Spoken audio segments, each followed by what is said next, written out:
जिसके पास देने को कुछ नहीं था, उसने भगवान को अपना सब कुछ दे दिया और बदले में उसे मिल गए तीनों लोक। कहते हैं कि इस संसार में धन, दौलत और शक्ति से भी बड़ी कोई चीज है, वो है सच्चा प्रेम और समर्पण। भगवान के लिए न तो सोना चांदी मायने रखता है और न ही बड़ी बड़ी भेंट। उन्हें चाहिए तो बस निर्मल हृदय और सच्चा भाव। आज की ये कहानी इसी सत्य को उजागर करती है। जब एक निर्धन ब्राह्मण सुदामा ने अपने मित्र भगवान श्री कृष्ण को मुट्ठी भर चावल अर्पित किए तो बदले में उन्हें क्या मिला, यह सुनकर स्वयं यमराज भी चकित रह गए। एक बार की बात है, भगवान श्री कृष्ण ने अपने परम मित्र सुदामा जी को तीनों लोकों का स्वामी बना दिया। सुदामा जो कभी अत्यंत निर्धन थे, जिनके घर में खाने के लिए अन्न तक नहीं होता था, अब उनके पास असीम संपत्ति, वैभव और ऐश्वर्य था।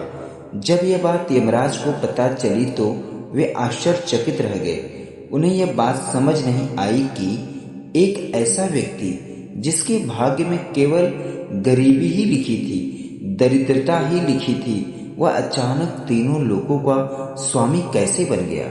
यमराज से यह रहस्य सहन नहीं हुआ। उन्होंने अपने कर्मों के बही खाते उठाए और सीधे द्वारिका पहुंच गए। द्वारिका पहुंचकर यमराज ने भगवान श्री कृष्ण के चरणों में प्रणाम किया और बोले, हे प्रभु, अपराध क्षमा करें, लेकिन अब मुझे लगता है कि यमपुरी में मेरी कोई आवश्यकता नहीं रह गई।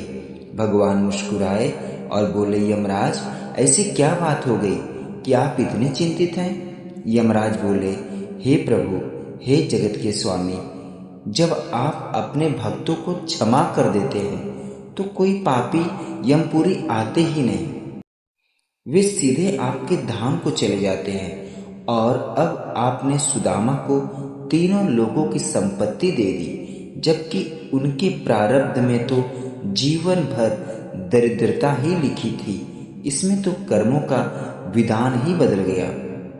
अब हम न्याय कैसे करें? भगवान श्री कृष्ण मुस्कुराए और बोले, यमराज, क्या आपको पूरा विश्वास है कि सुदामा के भाग्य में दरिद्रता ही लिखी थी? यमराज ने तुरंत अपना बही खाता खोला और सुदामा का लेखा देखने लगे। लेकिन जैसे ही उन्होंने ध्यान से देखा तो स्तब्ध रह गए। वो चकित रह गए और देखते ही रह गए। जहां पहले लिखा था श्री क्षय, धन का नाश होगा, वहां अब लिखा था यच्च श्री, कुबेर समान संपत्ति। यमराज हैरान होकर बोले, प्रभु, ये कैसे संभव है? भगवान श्री कृष्ण ने शांत स्वर में कहा, यमराज, हे धर्मराज, शायद आपकी जानकारी अधूरी है। क्या आप जानते हैं कि सुदामा ने मुझे क्या दिया था? यमराज बोले, प्रभु, उनके पास तो कुछ भी नहीं था। भगवान मुस्कुराए और बोले, यमराज, सुदामा ने मुझे अपनी पूरी पूंजी, अपना सब कुछ दे दिया था। उन्होंने मुझे मुट्ठी भर चावल बड़े प्रेम से अर्पित किए थे और मैंने और लक्ष्मी जी ने उसे बड़े प्रेम से ग्रहण किया था।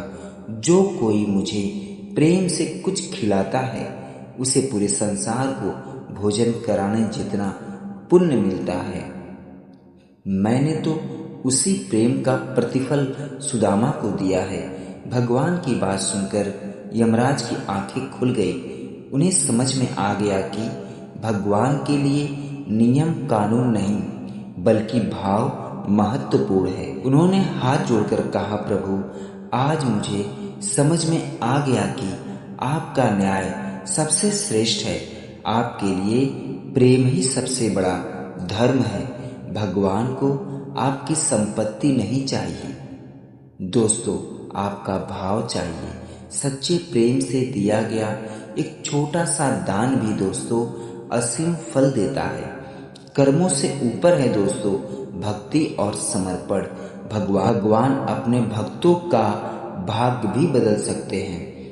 इसीलिए तो कहा जाता है, अगर दिल से भगवान को कुछ अर्पण किया जाए तो वो उसे 1000 गुना करके वापस देते हैं। सुदामा के पास देने के लिए कुछ नहीं था, लेकिन उन्होंने जो दिया वो था सच्चा प्रेम, और वही प्रेम उन्हें बना दिया तीनों लोकों का स्वामी। अगर ये कहानी आपके दिल को छू गई हो दोस्तों, तो समझिए ये सिर्फ कहानी नहीं, भगवान का एक संकेत है आपके लिए। आप भी अपने कर्म अच्छे करें और पूर्ण रूप से भगवान श्री कृष्ण में लीन रहें। अपने सारे कर्मों को भगवान को समर्पण कर दे, फिर देखो आपके जीवन में ऐसे ही अचानक ऐसे चमत्कार होंगे कि आपके जिंदगी से हमेशा हमेशा के लिए गरीबी खत्म हो जाएगी। दोस्तों आज के लिए बस इतना ही। दोस्तों अगर ये वीडियो अच्छी लगी हो तो कमेंट में जय श्री कृष्ण लिखिए, राधे राधे लिखिए, और चैनल को लाइक शेयर सब्सक्राइब जरूर कर दीजिए। पूरा वीडियो देखने और सुनने के लिए हमारी ओर से तहे दिल से धन्यवाद दोस्तों।